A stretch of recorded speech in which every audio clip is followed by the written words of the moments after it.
Thank you for the opportunity to put a face on environmental disasters and to advocate for a fully funded and effectively structured environmental protection agency. The photographs on exhibit are just a few of thousands that were taken by photojournalist Rebecca Kiger, who spent a year in East Palestine after our disaster. These images are a powerful reminder that this is a human issue that transcends politics, one that should spark meaningful change, not the kind of change that puts more lives at risk by cutting critical funding. Over 2 years ago, a Norfolk Southern train carrying toxic chemicals derailed in East Palestine, Ohio, unleashing devastating consequences for my family and our small town, with pollution even spreading to 16 states and parts of Canada. The night I saw the massive fireball from my driveway after putting my 2 small kids to bed felt like an apocalyptic nightmare. The derailment and chemical fire burned for days. Then, Norfolk Southern and its contractors withheld crucial information, leading Incident Command to make the unnecessary decision to drain and burn 1.1 million pounds of vinyl chloride, a known human carcinogen. The resulting ominous black cloud over Ohio and Pennsylvania was terrifying. Many residents quickly began experiencing headaches, nosebleeds, skin rashes, and breathing problems. These health issues still haven't gone away, and some in our community are still suffering. This incident underscores the role the EPA plays in responding to disasters that have lasting impacts on public health, the economy, transportation systems, and daily life. When polluters are not held accountable, our nation pays the price. The EPA is one of the few remaining checks and balances on corporate power, and its ability to act swiftly and with authority is vital. The EPA's comprehensive and rapid response in East Palestine helped ensure that Norfolk Southern followed federal regulations and that cleanup at the disaster site moved forward. Was the EPA's response perfect? No, absolutely not. But without the agency's oversight, would Norfolk Southern have prioritized cost savings over public health and environmental safety? Sadly, I believe that answer is yes. The EPA have held Norfolk Southern accountable for their actions, leveraging every enforcement tool available under their purview. The EPA directed extensive cleanup in East Palestine and coordinated with federal, state, and local partners to help restore my community. This includes removing over 224,000 tons of contaminated soil, 74 million gallons of wastewater, and collecting over 115 million air monitoring data points. The EPA also served as a supportive advocate for the community, ensuring our concerns were heard. They served more than 1,200 visitors at their Welcome Center and organized a cross-functional community group that provided robust updates. Over the past 2 years, I've had many conversations with members of the EPA field team. They are consistently supportive, transparent, and committed. Many spent more time stationed in East Palestine during the first year of cleanup than with their own families, demonstrating a deep sense of duty to the people they serve.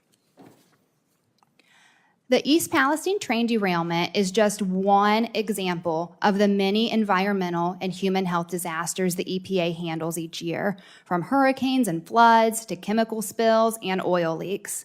In 2022 alone, the EPA supported local response efforts after 20 major storms. With petrochemical incidents now occurring every 3 days, the EPA responds to an average of 1,000 chemical spills annually. And since the 1970s, the agency has been involved in more than 50,000 oil spill cleanups, protecting waterways and ecosystems. How is the EPA expected to effectively operate with less? The EPA's disaster response relies on adequate funding and specialized resources.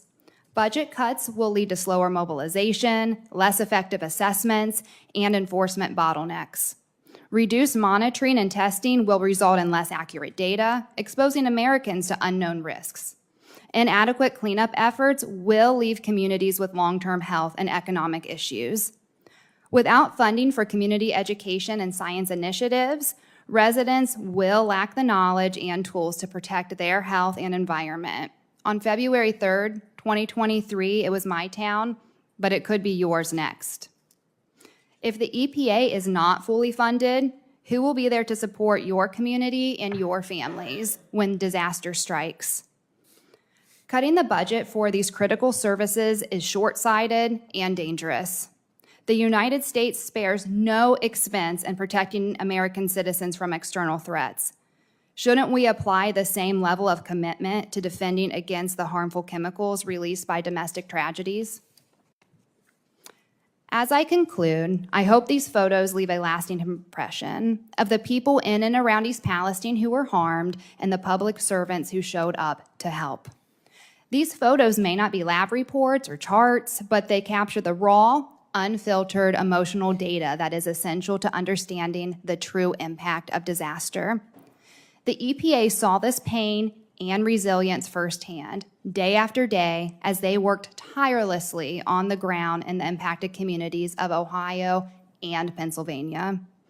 Each image tells a story of lives disrupted and families struggling, reminding us that behind every statistic is a human face. What you decide matters. So I urge you, honorable senators, to hold yourselves and your colleagues accountable for ensuring the EPA has the necessary budget and structure to protect our environment and communities, because the health and safety of our nation depend on it. Thank you. Thank you very much, Ms. Allison. Before I let you go, let me call attention to your Mom's Clean Air Force badge. Bravo. You said that the EPA field team had worked tirelessly, was your word, in East Palestine. Could you flesh that out a little bit for me and give me a sense of, in the immediate aftermath of the train wreck, what would a typical day look like for the EPA field team?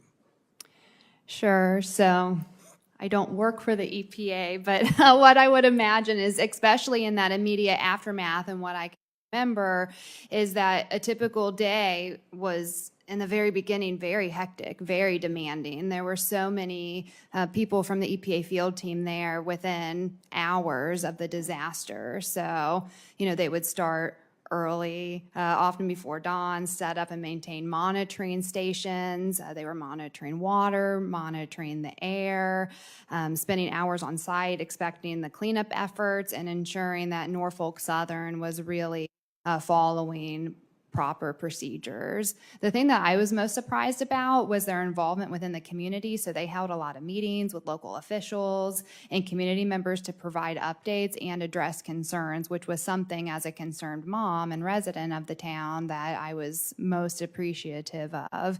And we also have to remember a couple weeks after the disaster, Administrator Regan came to town and put forth that unilateral administrative order to force Norfolk Southern to rip up the train tracks that they put all of that contaminated soil on top of to do extensive cleanup in the area. When you said that EPA and DOJ held Norfolk Southern accountable, what are some examples of the accountability that they brought to Norfolk Southern? Sure. So the EPA has taken a number of legal actions against Norfolk Southern in response to the East Palestine train derailment, including a settlement that's still ongoing, a unilateral administrative order, as I mentioned already, both to rip up the train tracks that were on top of the contaminated soil, and also a Clean Water Act order as well, to make sure that the waterways throughout town are cleaned up too.